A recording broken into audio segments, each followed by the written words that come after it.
It's now my privilege to introduce Dr. Zlatko Lagoonjiya, the former Prime Minister of Bosnia and Herzegovina. Apart from being a statesman, he is also himself a PhD in computer science and engineering. In fact, he acquired his PhD in 1988, the year that we referred to earlier in the context of the Democratic Convention that year. So, Mr. Prime Minister, the floor is yours.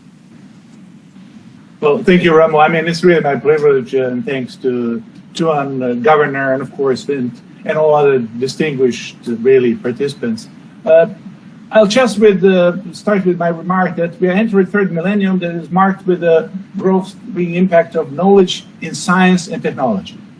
And those two types of knowledges, episteme, science, and techne, crafting, Aristotle named them, were changing our lives as never before. Vint was very clear about it. It is not only about how many ideas any one of us have, but it is about how many of them ultimately may collide by working together with other stakeholders. So establishment of a new and upgrade of current AI and internet ecosystem global governance structures, I think are the most visible common denominator of needed actions that are defined in 4 different credible reports that I'm going to refer as statements, which I've been part of or that I used as important reference in less than a year. The World Leadership Alliance Club de Madrid, the global assembly of over 110 democratic former heads of state and government from over 60 countries, convened in October last year and adopted policy recommendations in a statement that we call digital transformation and future of democracy. How can AI drive democratic governance? So we're discussing policy recommendations to build a new social contract. And Tuan and Governor are more than aware of that, and they really were participating and giving us strong support for that.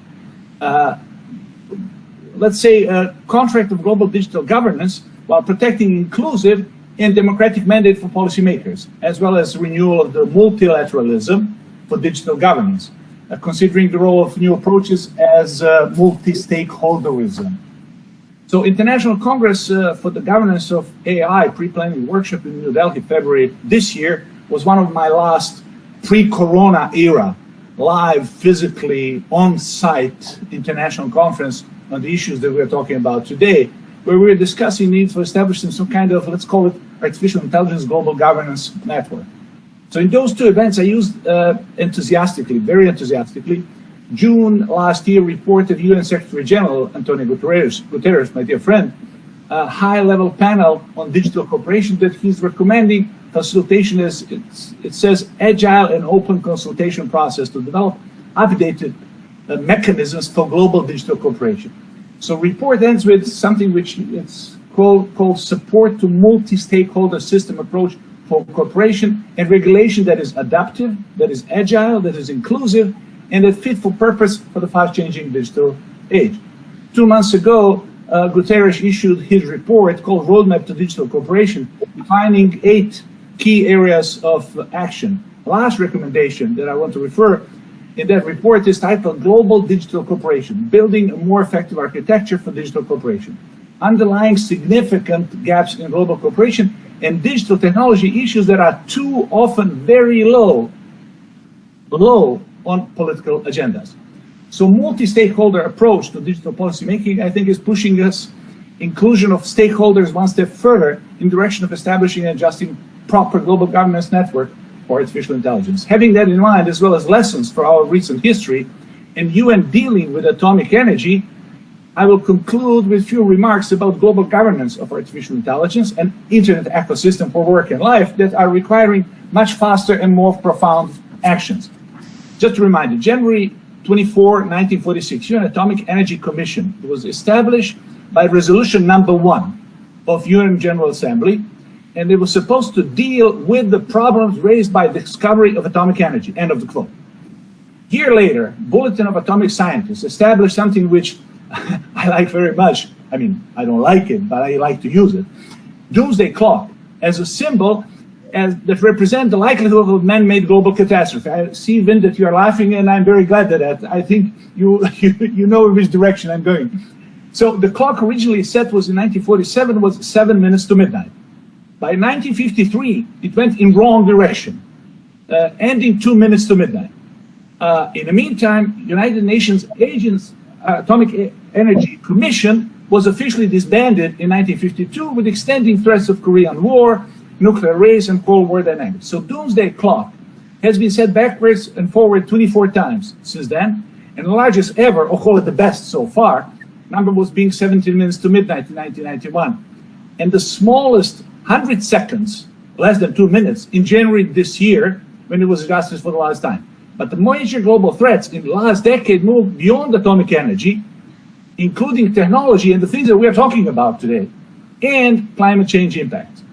So this is the reason why I'm making reference to a landmark address by President Eisenhower back in '53 called Atoms for Peace, led to the establishment in 1957 of International Atomic Energy Agency, IAEA. So though instead of UN Commission in 46, agency was established in 57, independent of UN through its own international treaty, the IAEA Statute. It reports to both UN General Assembly and Security Council with membership of 170 out of 193 states. So today, I think that what we need urgently is leadership call for, I call it AI, artificial intelligence, and internet ecosystem for work and life in peace, followed by establishment of a structure that can be for working purposes, just for working purposes, named as the International Artificial Intelligence Agency, IAIA, or 2 times IA. In the mirror, it looks like artificial intelligence. The question remains, do we have 10 years time, like 6 decades ago, to move from UN Commission to functioning agency that will be dealing with artificial intelligence, like it was the case with atomic energy? In order to start going in the right direction, I think we have to move beyond Aristotle's episteme and techne, beyond science and technology only, to his third type of knowledge, which he called pronesis, or we can translate it as wisdom and intelligence. So I see today's discussion as another call to leaders to show wisdom and leadership using the science and technology fruits in order to move our planet in the right direction. So establishing some kind of new artificial intelligence and internet ecosystem for life and work that is driven by democratic and inclusive governance.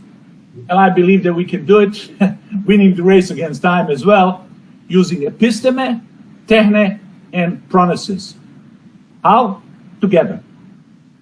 Thank you very much. I'm impressed with today's gathering, and thank you for really being part of this. Thank you, Tuan. Thank you, Vin. Thank you, Governor. And thank you. Thank you very much. Thank you, Mr. Prime Minister. Thank you for that rallying cry of all together.